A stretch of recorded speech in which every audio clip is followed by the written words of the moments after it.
નમસ્તે ગુજરાત, હું Sanjay Patel Vashishtha NEET dedicated NEET એકેડમીના ઓનલાઈન પ્લેટફોર્મ પર ફરી આપનું હાર્દિક સ્વાગત કરું છું. બાળકો, લાસ્ટ લેક્ચરની અંદર આપણે સદીશોના બીજગણિતની શરૂઆત કરી હતી અને આ બીજગણિતની અંદર સદીશોના એવા બેઝિક પ્રકાર કે જે 11th અને 12thની અંદર આપણે ઉપયોગમાં લેવાના છીએ એના વિશે વાત કરી હતી. હવે આજે આપણે સદીશોનો સરવાળો કેવી રીતે કરી શકાય, બાદબાકી કેવી રીતે કરી શકાય, 2D વેક્ટર હોય કે 3D વેક્ટર હોય તો એના આપણે કમ્પોનન્ટ, એના ઘટકો કરવા હોય તો આપણે કેવી રીતે કરી શકીએ એની વાત કરવાના છીએ. અને નેક્સ્ટ લેક્ચરની અંદર સેમ ટોપિકના આપણે એક્ઝામ્પલ જોઈશું. તો શરૂઆત કરીએ આપણે સદીશોના ઘટકો કેવી રીતે કરી શકાય તે. Vector algebra part 2. પાર્ટ 1ની અંદર મેં તમને કીધું એ પ્રમાણે આપણે સદીશોના પ્રકાર જોયા હતા. તો સૌપ્રથમ જોઈએ કમ્પોનન્ટ ઓફ વેક્ટર, સદીશોના ઘટકો કેવી રીતે કરી શકાય તે. ફોર એક્ઝામ્પલ, ધારો કે મારી પાસે કોઈ 2Dમાં એક વેક્ટર છે. પહેલાં આપણે ભણીએ 2Dમાં. 2Dમાં મારી પાસે કોઈ સદીશ હોય તો મારે એના ઘટકો કરવા હોય તો કેવી રીતે કરી શકે આપણે એની વાત કરીએ. ધારો કે મારી પાસે કોઈ આર નામનો સદીશ છે, બરાબર. સદીશ આર પણ તમે એને લખી શકો છો. હવે ધારો કે એ ધનેક્ષ અક્ષ સાથે થીટા ખૂણો બનાવે છે, તો એનો આપણે ધનેક્ષ અક્ષ સાથેનો ખૂણો ધારી લઈએ. આ ધારો કે એક્સ અક્ષ લઈએ અને આ આપણે વાય અક્ષ લઈએ. તો એક્સ અક્ષ સાથેનો ખૂણો ધારો કે એનો થીટા છે. તો એક્સ અક્ષ પર આ સદીશની લેન્થ કેટલી, વાય અક્ષ પર આ સદીશની લેન્થ કેટલી, એને તમે કહી શકો સદીશના ઘટકો.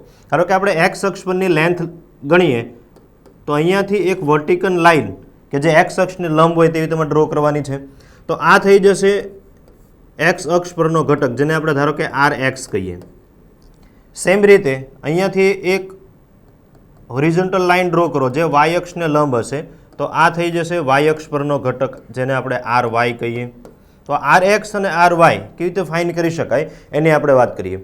ધારો કે હું અહીંયા ત્રિકોણને નામ આપી દઉં ઓ એ બી. ધારો કે ત્રિકોણ આપણે લખીએ ઓ એ બી. તો એની અંદર તમે કોસ થીટાનો ઉપયોગ કરો તો cos theta is equal to શું થઈ જશે? Cos theta is equal to પાસેની બાજુ શું થશે તો કે આર એક્સ ડિવાઈડ બાય કર્ણ શું થઈ જશે? આર. તો ત્યાંથી મને મળી જશે r x is equal to r cos theta. આ એક ઘટક મને મળી ગયું.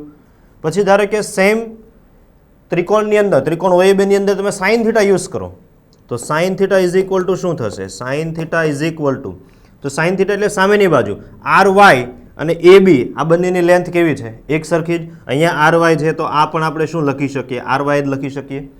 તો સામેની બાજુ અગેન શું થઈ જશે? આર વાય ડિવાઈડ બાય ફરી કર્ણ, તો એ થઈ જશે આર. તો અહીંયાથી આર વાયને આપણે કરતા બનાવીએ તો શું મને મળે તો કે આર સાઇન થીટા. તો વિદ્યાર્થી મિત્રો, 2Dમાં જ્યારે તમારે કોઈ સદીશના ઘટકો કરવા હોય ત્યારે આપણે એક સિમ્પલ યાદ રાખીશું કે જે થીટાના સંપર્કમાં ઘટક હોય. અહીંયા જો આ સદીશ આરને બે ઘટકો છે, એક આર એક્સ અને એને 90 ડિગ્રીએ છે આર વાય.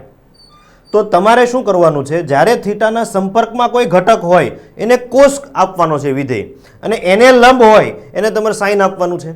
પછી વેક્ટર ગમે તે રીતે ગોઠવાયેલો હોય, એક્સ અક્ષ સાથે જ એનો ખૂણો હોય, આવું ક્યાંય લખ્યું નથી, આવું જરૂરી નથી. તો અહીંયા તમે જુઓ થીટાના સંપર્કમાં છે એને આપણે લખી શકીએ આર કોસ થીટા, અને એને લંબ એને આપણે શું લખી શકીએ? R sine theta.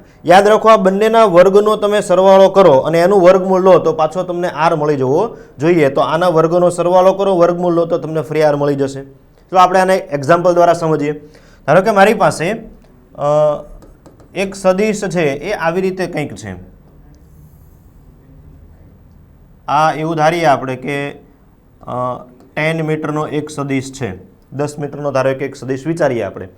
બે અક્ષ હું તમને પસંદ કરાવું. ધારો કે અક્ષ જે છે એ આવી રીતે છે. એવું જરૂરી નથી કે લંબ જ હોય, એક્સ અક્ષ પર જ હોય, એવું જરૂરી નથી. ધારો કે આ જે એંગલ છે એ 37 ડિગ્રી છે. તો હવે આના બે ઘટકો આપણે કેવી રીતે કરવા? તો સિમ્પલ છે.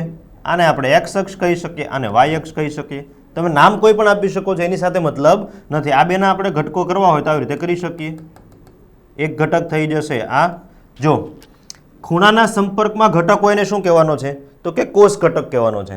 તો 37 ડિગ્રી આ એક્સ અક્ષ છે એ એના સંપર્કમાં છે, આપણે લખી શકીએ 10 કોસ 37 ડિગ્રી, અને એને લંબ હોય એ સાઇન, તો આ ઘટક આપણે લખી શકીએ આવી રીતે આ થઈ જશે tan sin 37 ડિગ્રી.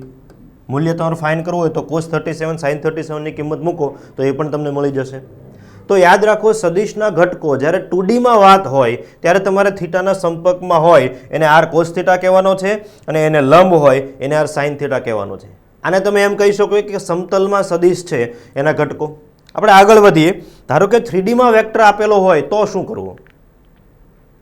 તો કમ્પોનન્ટ ઓફ 3D વેક્ટર.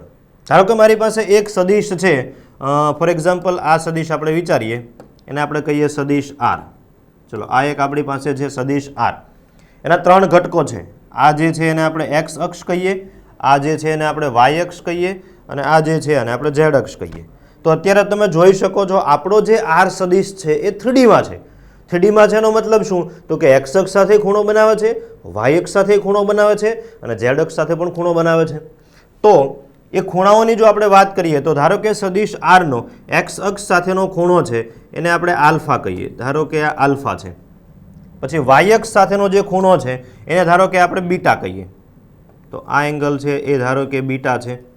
અને z અક્ષ સાથેનો જે ખૂણો છે એને ધારો કે આપણે ગેમા કહીએ. તો આ એંગલ છે એ ગેમા થઈ જશે. 3 ખૂણા આપણે ધારી લીધા સદિશના x, y અને z અક્ષ સાથેના. હવે તમારે શું કરવાનું છે? જ્યારે x અક્ષની વાત કરતા હો ત્યારે એના સંપર્કમાં છે કે નહીં જુઓ. આલ્ફા ખૂણો છે એ સદિશ r ના સંપર્કનો જ ખૂણો છે. એટલે કે આ r સદિશનો x અક્ષ પરનો ઘટક હશે તો કોસ જ. એવી જ રીતે આ r સદિશનો y અક્ષ પરનો ઘટક હશે તો કોસ જ, કેમ કે બીટા એ સદિશના સંપર્કમાં છે. એવી જ રીતે z અક્ષ પરનો સદિશ r નો જે ઘટક છે એ પણ કોસ જ હશે. જો મારે સદિશ r ને લખવું હોય તો હું કેવી રીતે લખી શકું? તો આના યામ તમે જુઓ તો એક પ્રક્ષેપ થઈ જશે rx. હું અહીંયા બતાવવાનો પ્રયત્ન કરું તમને. તો આ જે ઘટક છે અહીંયાથી લઈને આ ઘટક, આને આપણે કહી શકીએ rx. ચલો, આ rx થઈ જશે. પછી આ ઘટકને કહેવું હોય તો આપણે કહી શકીએ ry. સદિશના 3 ઘટકો આપણે અહીંયા દર્શાવી રહ્યા છીએ. અને આ ઘટક આપણે કહેવું હોય તો શું કહી શકીએ? તો કે rz.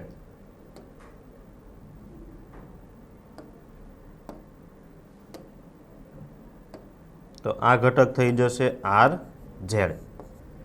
તમે એવું કહી શકો કે આ 3 જે છે rx, ry અને rz એ સદિશ r ના x, y અને z અક્ષ પરના પ્રક્ષેપ છે એમ પણ તમે કહી શકો.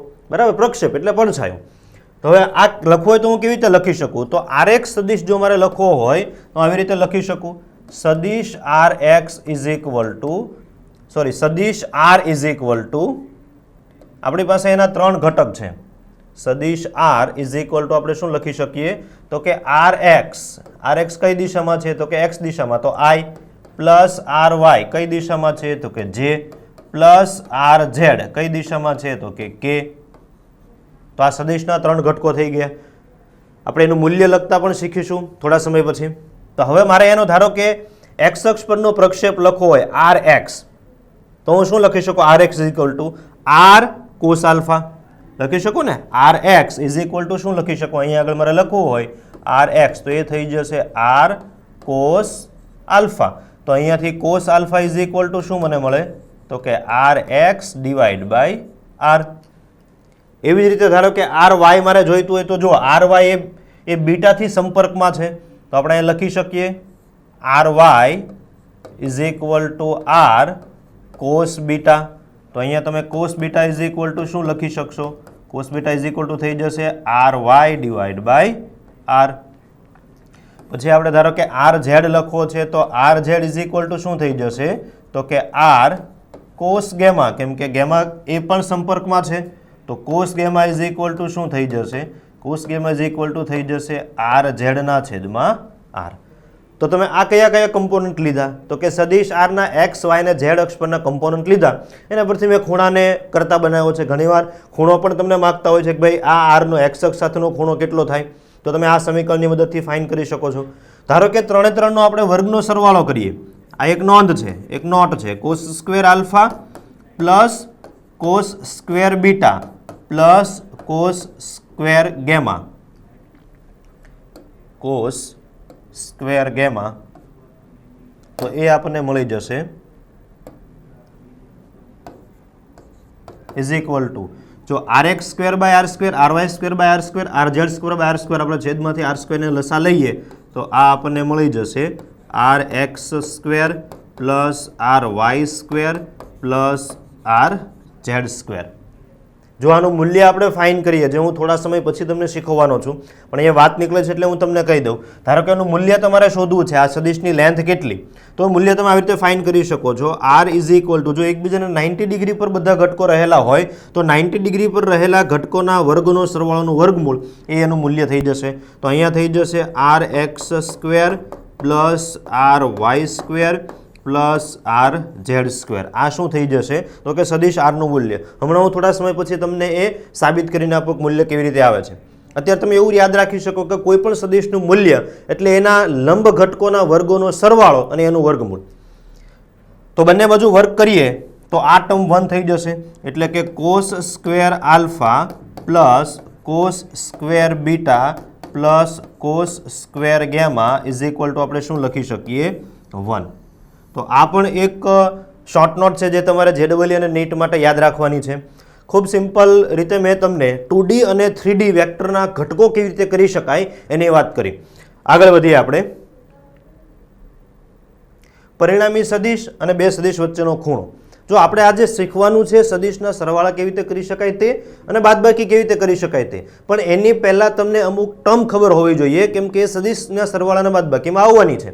તો એ ટર્મ મેં તમને અત્યારે ઘટકો પાડતા શીખવાડ્યા. બીજી એવી જ એક ટર્મ છે કે પરિણામી સદિશ આપણે કોને કહી શકીએ અને બે સદિશ વચ્ચેનો ખૂણો કેવી રીતે લઈ શકીએ, કેમ કે સદિશના સરવાળામાં બંનેની આપણે જરૂર પડવાની છે. તો એક પછી એક આપણે ક્લિયર કરીએ. સૌપ્રથમ આપણે જોઈએ પરિણામી સદિશ શું છે.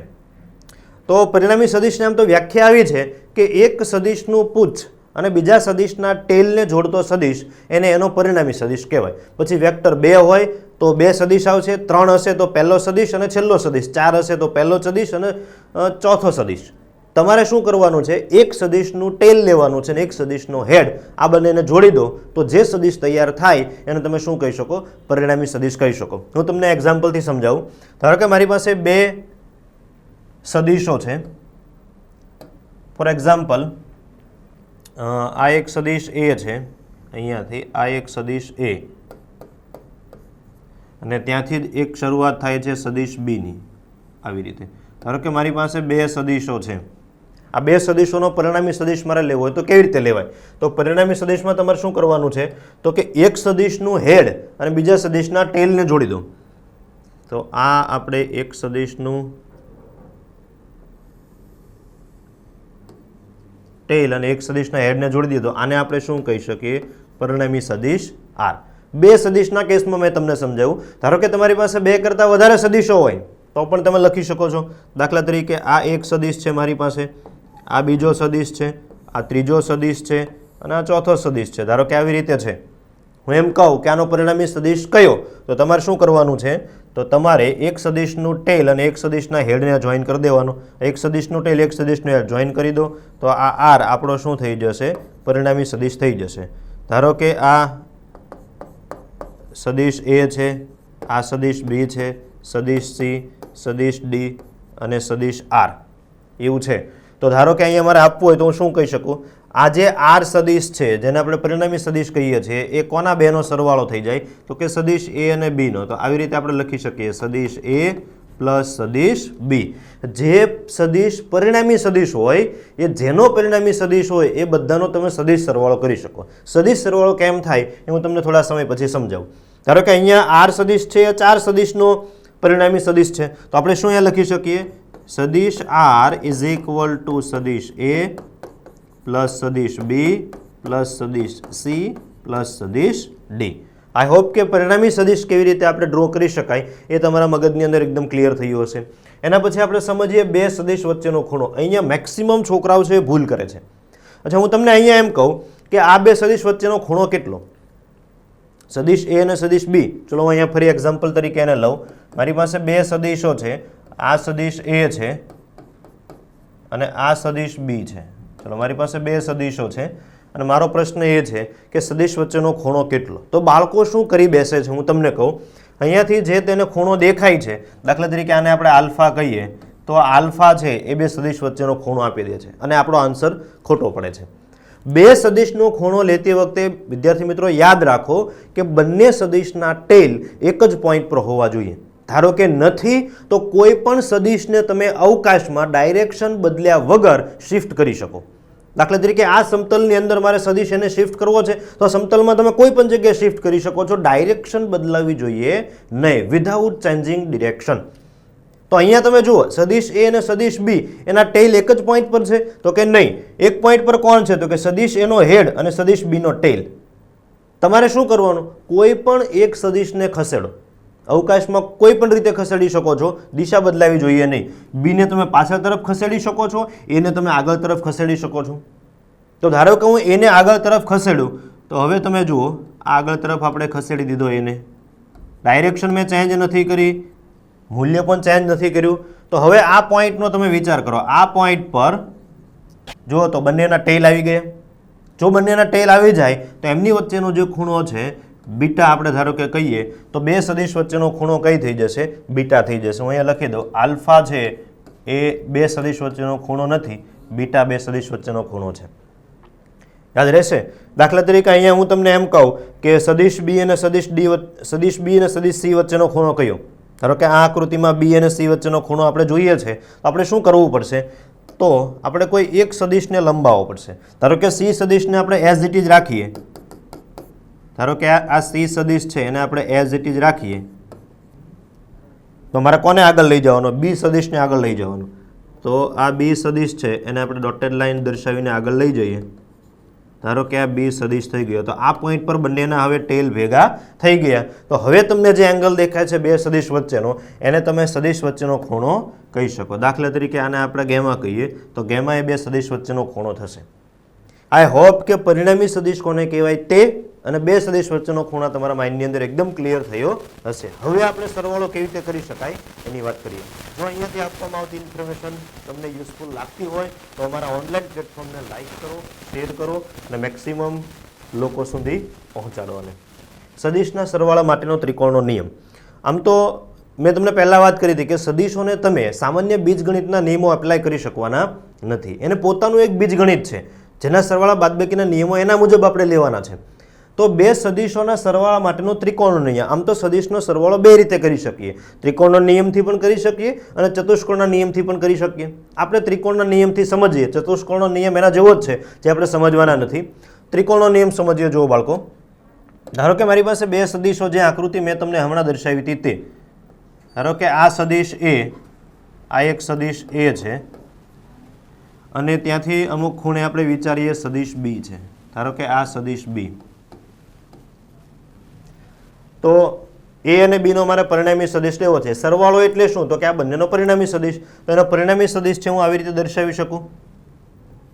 આ એ અને બીનો પરિણામી સદિશ થઈ ગયો, જેને આપણે સદિશ આર વડે લખીએ છીએ જનરલી. ધારો કે સદિશ આર છે એ સદિશ એ સાથે આલ્ફા ખૂણો બનાવે છે. એ અને બી વચ્ચેનો ખૂણો મારે કેવો હોય તો કોઈ પણ એક સદિશને તમારે આગળ તરફ લંબાવવો પડે. ધારો કે હું કયા સદિશને આગળ તરફ લંબાવું, એ સદિશને આગળ તરફ લંબાવું આવી રીતે. તો આ જે ખૂણો છે થીટા એ કોની વચ્ચેનો ખૂણો થઈ જશે, સદિશ એ અને સદિશ બી વચ્ચેનો ખૂણો થઈ જશે. તો હવે આપણે આ સદિશ આરનું મૂલ્ય શોધવું છે. સદિશ આરને હું કાટકોણ ત્રિકોણમાં લઈ જાઉં તો મારે શું કરવું પડે, આ સદિશ બીના બે ઘટકોનો વિચાર કરવો પડે. દાખલા તરીકે અહીંયાથી એક લંબ ડ્રો કરું હું તો આ ઘટક કયો થઈ જશે, કોઈ કહેશે આ ઘટક. વિચારો તો થીટાના સંપર્કમાં સદિશ બીનો ઘટક એને આપણે શું કહી શકીએ, બી કોસ થીટા. પછી એને લંબ, તો એને લંબ આપણે શું કહી શકીએ તો કે બી સાઇન થીટા. હવે ત્રિકોણની વાત જો આપણે કરીએ તો ત્રિકોણ હું અહીંયા એક બનાવી દઉં. ધારો કે ત્રિકોણ છે ઓ પી ક્યુ, બરાબર. તો ત્રિકોણ ઓ પી ક્યુ કાટકોણ ત્રિકોણ છે કે નહીં ચેક કરી લો. કાટકોણ ત્રિકોણ છે તો કોના વર્ગોનો સરવાળો કોના જેટલો થાય, તો કે બાજુઓના વર્ગોનો સરવાળો વિકર્ણના વર્ગ જેટલો થાય. તો આપણે ત્યાંથી આગળ વધીએ. નિયમ આપણે લખતા નથી. ત્રિકોણ ઓ પી ક્યુ પરથી આપણે શું લખી શકીએ, r square is equal to, અહીંયા બાજુ જુઓ તમે જે સમક્ષિતિજ છે ઓ ક્યુ, તો સદિશ એનું મૂલ્ય કેટલું થઈ જશે તો કે a plus b cos theta, total length થઈ ગઈ ઓ ક્યુ નો વર્ગ પ્લસ પી ક્યુ લેન્થ કેટલી છે બી સાઇન થીટા, તો બી સાઇન થીટાનો વર્ગ. બ્રેકેટને અલગ આપણે કરીએ, એક સ્ટેપ હું અહીંયા લખું છું, r square is equal to આને અલગ કરીએ તો શું થઈ જશે, a square plus 2ab cos theta plus b square cos square theta plus અહીંયા થઈ જશે b square sine square theta. તો b square cos square theta plus b square sine square theta આ શું થઈ જશે તો કે બી સ્ક્વેર થઈ જશે. તો સદિશ આરનું મૂલ્ય જો મારે લખવું હોય તો આવી રીતે લખી શકું, મૂલ્ય 12મું પૂરું ન થાય ત્યાં સુધી આ તમારો પીછો છોડવાનો નથી. એટલે બરાબર આને સમજજો તમે.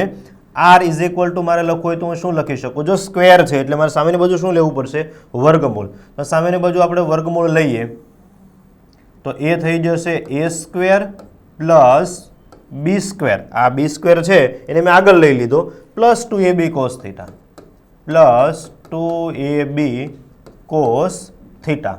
તો થીટા એ કયા બે સદિશ વચ્ચેનો ખૂણો છે જેનો તમે પરિણામી સદિશ મેળવતા હો તે, એટલે કે સદિશ એ અને સદિશ બી વચ્ચેનો ખૂણો છે થીટા. તો a square plus b square plus 2ab cos theta એનું વર્ગમૂળ. ધારો કે બે સદિશો 90 ડિગ્રી પર રહેલા હોય તો બહુ સિમ્પલ છે, 90 ડિગ્રી પર રહેલા હોય તો સદિશ એ અને બી વચ્ચેનો ખૂણો કેટલા ડિગ્રી થઈ જાય, થીટા ઇઝ ઇક્વલ ટુ 90. જો આમાં થીટા ઇઝ ઇક્વલ ટુ 90 મૂકો તો તમે આ સ્ટેપ છે એ નીકળી જશે. તો અહીંયા આપણે લખી દઈએ, ધારો કે હું એક નોંધ લખું અહીંયા, જો સદિશ આ મૂલ્ય, જો સદિશ 90 ડિગ્રી પર હોય તો ઇન શોર્ટ આપણા કેસમાં શું થઈ જશે, સદિશ એ લંબ સદિશ બી, આવું આપણે કહી શકીએ. જો આવું હોય તો આની સ્પેશિયલ ટ્રીટમેન્ટ આપણે શું કરી શકીએ, તો એ સ્પેશિયલ ટ્રીટમેન્ટમાં છે આર ઇઝ ઇક્વલ ટુ શું થઈ જશે તો કે વર્ગમૂળમાં એ સ્ક્વેર પ્લસ બી સ્ક્વેર. મેં તમને હમણાં જ કીધું હતું જ્યારે આપણે 3D કમ્પોનન્ટ ભણતા હતા ત્યારે, જ્યારે તમારી પાસે સદિશો 90 ડિગ્રી પર હોય ત્યારે તમારે માત્ર શું કરવાનું છે તો કે એના વર્ગોનો સરવાળો કરવાનો છે, એનું વર્ગમૂળ કરવાનું છે. કેમ તો કે થીટાની ટર્મ નીકળી જશે, કોસ થીટા આવે છે એટલે. આવું છે એ ફિઝિક્સ 12થની અંદર બહુ બધી વાર થવાનું છે. જ્યારે તમારી પાસે બે સદિશો કેટલા ડિગ્રીએ રહેલા હશે, 90 ડિગ્રી પર રહેલા હશે, ત્યારે તમારે શું કરવાનું છે તો કે એના બંને સદિશના મૂલ્યનો વર્ગનો સરવાળો કરવાનો છે, એનું વર્ગમૂળ લેવાનું છે. ધારો કે આપણે એની દિશાની વાત કરીએ કે ભાઈ તમારો પરિણામી સદિશ છે, જે સદિશ આર છે એ કઈ દિશામાં છે, તો અહીંયા આપણે લખી શકીએ દિશા કોની તો કે પરિણામી સદિશની. તો એ ડાયરેક્શન આપણે આપવી હોય તો આપણે આવી રીતે આપી શકીએ. જો અહીંયા ટેન આલ્ફાનો યુઝ કરો, ટેન આલ્ફા એટલે સામેની બાજુ પીક ક્યુ, પાસેની બાજુ ઓ ક્યુ, તો ten alpha is equal to શું લખી શકીએ, સામેની બાજુ બી સાઇન થીટા, બી સાઇન થીટા ના છેદમાં પાસેની બાજુ એટલે શું થઈ જશે, એ પ્લસ બી કોસ થીટા, એ પ્લસ બી કોસ થીટા. આ થઈ ગઈ સદિશ આરની ડાયરેક્શન. તમે એવું કહી શકો કે ભાઈ સદિશ એ સાથે કેટલા ખૂણે છે તો કે આલ્ફા ખૂણો બનાવતી દિશામાં કેટલા મૂલ્યનો છે તો કે આર મૂલ્યનો છે. હવે અહીંયા આગળ તમે જુઓ ટેન આલ્ફા જ આપણે યુઝ કરવાના છીએ, તો સદિશ આરનો એક્સ અક્ષ પરનો પ્રક્ષેપ શું થઈ જશે, ઓ ક્યુ, વાય અક્ષ પરનો પ્રક્ષેપ શું થઈ જશે, પી ક્યુ. તો આ છે શું, ટેન આલ્ફા બરાબર અહીં અમે લખેલું શું એકચ્યુઅલી તો કે એકચ્યુઅલી તો મેં આ જ લખેલું છે, ten alpha is equal two સામેની બાજુ એટલે કે પી ક્યુ અને ડિવાઈડ બાય પાસેની બાજુ એટલે કે ઓ ક્યુ. તો જ્યારે તમારી પાસે એક જ સદિશ હોય તમને એવું કહેવામાં આવે છે કે આ સદિશ કઈ ડાયરેક્શનમાં છે, ત્યારે તમારે શું કરવાનું છે તો કે જે સદિશ હોય એનો વાય ઘટક લેવાનો છે, છેદમાં એનો એક્સ ઘટક લેવાનો છે. તમે કહી શકો પી ક્યુ એ સદિશ આરનો વાય ઘટક છે. તો તમે આવું પણ લખી શકો છો, is equal to r y divide by r x. હું તમને ઉદાહરણની મદદથી હમણાં સમજાવું, નોટ ડાઉન કરી લો આને. આગળ વધીએ. ઓકે, હવે સમજીએ સદિશની બાદબાકી. સદિશનો જે સરવાળો કર્યો એના પરથી જ સદિશની બાદબાકી આપણે સમજવાની છે. ધારો કે સદિશની બાદબાકી કરવી છે તો આપણે આવી રીતે લખી શકીએ, સદિશ આર ઇઝ ઇક્વલ ટુ સદિશ એ માઇનસ સદિશ બી. તો આ સદિશની બાદબાકી થઈ. હવે આને મારે સરવાળા સ્વરૂપે લઈ જવું હોય તો હું કેવી રીતે લઈ જઈ શકું તો કે સદિશ આર ઇઝ ઇક્વલ ટુ સદિશ એ પ્લસ માઇનસ સદિશ બી થઈ જશે. હવે મારી પાસે બે સદિશો થઈ ગયા, એક એ છે અને એક માઇનસ બી છે. એનું મૂલ્ય આપણે લખવું હોય તો કેવી રીતે લખી શકીએ તો કે આર ઇઝ ઇક્વલ ટુ વર્ગમૂળમાં પહેલાનો વર્ગ પ્લસ બીજાનો વર્ગ પ્લસ 2ab કોસ બંને વચ્ચેનો ખૂણો. તો બંને વચ્ચેનો ખૂણો આપણે કેટલો લખી શકીએ તો કે 180 ડિગ્રી માઇનસ થીટા, કેમ કે અહીંયા માઇનસ નિશાની છે તો 180 ડિગ્રી માઇનસ થીટા થઈ જશે. જે ખૂણો હશે એ 180માંથી બાદ કરી દે તો માઇનસ થઈ જશે. તો અહીંયા આપણને મળી જશે r ઇઝ ઇક્વલ ટુ વર્ગમૂળમાં a square plus b square. જો કોસ 180 માઇનસ થીટા એટલે માઇનસ કોસ થીટા, તો આ થઈ જશે માઇનસ 2ab કોસ થીટા. તો આ જે છે એ સદિશની બાદબાકીનું પરિણામી આપણને સદિશનું મૂલ્ય મળે. તો વિદ્યાર્થી મિત્રો, જ્યારે સરવાળો હોય ત્યારે થઈ જશે a square plus b square plus 2ab cos theta. જ્યારે બાદબાકીની જરૂર પડે ત્યારે શું થઈ જશે? a square plus b square minus 2ab cos theta. અહીંયા તો પ્લસ સાઇન જ રહેવી જોઈએ. જો સરવાળો હોય તો અહીંયા પ્લસ લેવાનું છે, બાદબાકી હોય તો અહીંયા માઇનસ લેવાનું છે. તો આ હતું સદિશના બીજગણિતની અંદર તમે સદિશનો સરવાળો અને બાદબાકી કેવી રીતે કરી શકીએ તે. આગળના સેશનની અંદર આપણે આ જે થિયરી ભણ્યા છીએ એના એક્ઝામ્પલ જોવાના છે, અને એના પછીના સેશનની અંદર આપણે જોઈશું કે એનો ગુણાકાર તમારે કરવો હોય તો તમે એનો ગુણાકાર કેવી રીતે કરી શકો. અહીંયાથી આપવામાં ઇન્ફોર્મેશન જો તમને યુઝફુલ લાગતી હોય તો અમારા ઓનલાઈન પ્લેટફોર્મને મેક્સિમમ લોકો સુધી પહોંચાડો, શેર કરો, લાઇક કરો અને સબસ્ક્રાઇબ કરો. Thank you very much.